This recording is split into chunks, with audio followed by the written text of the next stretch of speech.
முதற்கட்ட மக்களவைத் தேர்தல் தமிழகத்தில் இன்று வாக்குப்பதிவு. தயார் நிலையில் வாக்குப்பதிவு இயந்திரங்கள். பதற்றமான வாக்குச்சாவடிகளில் பாதுகாப்பு அதிகரிப்பு. தேர்தல் பணியில் 3.3 லட்சம் பணியாளர்கள் ஈடுபடுத்தப்பட்டுள்ளனர். சத்யபிரதா சாஹூ தகவல்.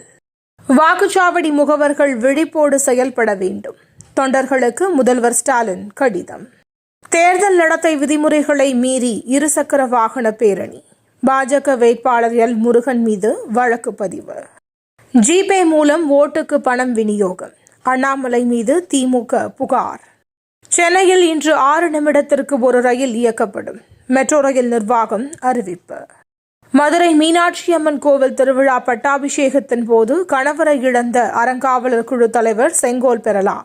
உயர்நீதிமன்ற மதுரை கிளை உத்தரவு. ஈஷா மையத்தில் காணாமல் போன 6 பேரில் 5 பேர் திரும்பினர்.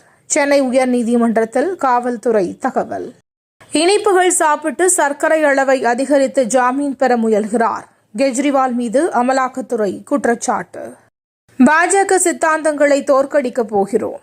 காங்கிரஸ் தொண்டர்களுக்கு ராகுல் காந்தி வீடியோ மூலம் வாழ்த்து. திரிபுராவில் சிங்கங்களுக்கு அக்பர் சீதா என பெயர் வைத்த விவகாரம். சூரஜ் தன்யா என புதிய பெயர்கள் வைக்க முடிவு என தகவல். துபாயில் பெய்த வரலாறு காணாத கனமழை. மக்களின் இயல்பு வாழ்க்கை கடுமையாக பாதிப்பு. தமிழகத்தில் சுட்டெரிக்கும் வெயில். வேலூரில் அதிகபட்சமாக 107 டிகிரி வெப்பம் பதிவு. இன்றைய IPL போட்டி. லக்னோ சென்னை அணிகள் மோதல்.